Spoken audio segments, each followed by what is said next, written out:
Il est 8h moins le quart. 7h, 9h, Europe 1 matin. Le livre du jour, Nicolas Caro, ce matin, c'est un livre de cuisine.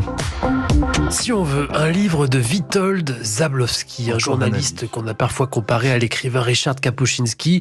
Des reportages, oui, mais avec un style alerte, un style qui se rapproche du roman. Celui de Witold Zabłocki s'appelle « Comment nourrir un dictateur » aux éditions Noir sur Blanc. C'est-à-dire, il nous parle du régime alimentaire des dictateurs. Il parle de ceux qui les cuisinent. Qu'est-ce qu'être cuisinier avec un régime autoritaire ? Il y a un sous-titre « Saddam Hussein, Idi Amin Dada, Enver Hoxha, Fidel Castro et Pol Pot à travers le regard de leurs cuisiniers ». Mais c'est pas non plus un livre d'histoire. Witold Zabłocki a retrouvé les cuisiniers en question pour les faire parler de leur vie, ce qui est pas du tout facile. Beaucoup se cachent. Pourtant, ce sont souvent des gens qui ont été recrutés dans un concours de circonstances et qui n'ont pas eu le choix. Mais ils cuisinaient quand le peuple mourait de faim en général. Mais ce qui est génial avec cette idée, c'est qu'on approche de près les dictateurs. C'est quasiment leur intimité. Saddam Hussein, par exemple. Oula, oui, grand pervers Saddam. Il demandait parfois au personnel de rembourser avec leur propre argent les fournisseurs s'ils avaient mis trop de sel ou mal cuit tel ou tel plat. Un jour, il invite des amis à un barbecue et il prévient « c'est moi qui cuisine ». Abou Ali, son cuisinier, sait ce que ça veut dire. Il va préparer les keftas et Saddam n'aura plus qu'à les planter sur une pique et les faire cuire. Tout le monde sait le faire. Et c'est parti, oui, mais d'une humeur rieuse. Le dictateur décide de faire une blague à ses amis et met énormément de tabasco dans la préparation. Tout le monde se fait avoir, bien sûr, ça hurle et ça rit jaune, pendant que Saddam, lui, rit beaucoup de sa super blague. Et Abou Ali, dans son coin, dit « si c'est moi qui avais fait ça, il m'aurait tué ». Sauf que Salim, un membre du personnel, répète ça à Saddam, qui convoque Abou Ali pour lui demander ce qu'il a pensé de ses keftas. Silence glaçant, mais Abou Ali ne se démonte pas et, magnanime, Saddam se met à rire. Je vous les fais pas tous, mais juste Enver Hoxha, un peu oublié, mais peut-être l'un des plus barjots. En Albanie, son cuisinier s'appelle Monsieur K. Il raconte qu'à l'époque, il fallait confesser une faute chaque jour aux équipes du régime.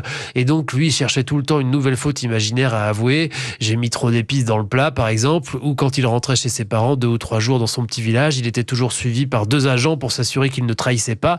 Et les 2 agents étaient suivis par 2 autres agents. Et il se demande si ces 2 autres agents n'étaient pas suivis par 2 autres agents encore. Ça fourmille d'anecdotes dans ce goût-là. C'est hyper bien écrit. Ça se dévore. Qui gardera les gardiens, qui garde les gardiens. Witold Zabłocki. Pas facile donc, de saler et poivrer un plat pour un dictateur. C'est toujours risqué. Oui, c'est ce qu'il faut retenir. Le livre donc de Witold Zabłocki, Comment nourrir un dictateur, aux éditions Noir sur Blanc. Merci Nicolas. Les jeux vidéo à présent, Caroline Speller. 2 jeux qui rendent hommage au 3e art, la peinture.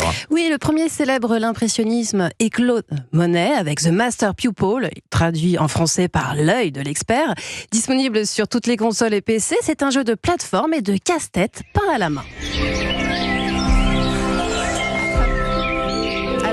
Regard de Monet, on l'aide à achever ses œuvres comme le bassin aux nymphéas. Dans un dédale de lianes, on déplace un bonhomme blanc qui saute, pousse des obstacles ou traverse des fumées colorées afin de prendre de la bonne teinte pour ouvrir des passages. Oui, être dans l'œil de Monet, ça veut dire quoi très concrètement, Caroline ? Alors, ce que voulait le créateur du jeu, il voulait nous immerger dans la biographie de l'artiste à travers sa vision, celle de sa peinture, évidemment Dimitri, mais aussi à travers sa maladie, la cataracte, ce qui avait altéré sa perception des couleurs en perdant les nuances bleutées pour voir peu à peu un monde en rouge ocre.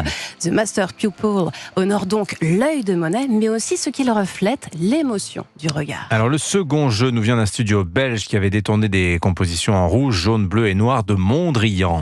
Oui, Please Touch the Artwork 2 propose à l'occasion des 75 ans de la mort de James Ensor de parcourir ses peintures sur PC, smartphone et tablette.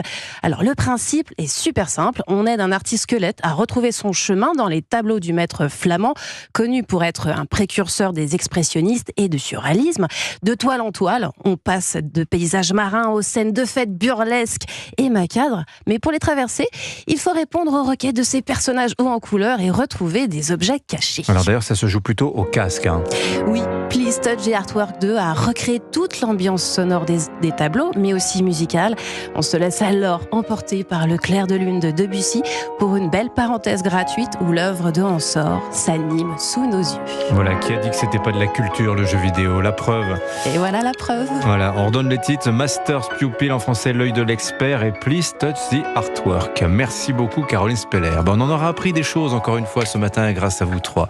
Merci beaucoup Vincent, merci Caroline, merci Nicolas.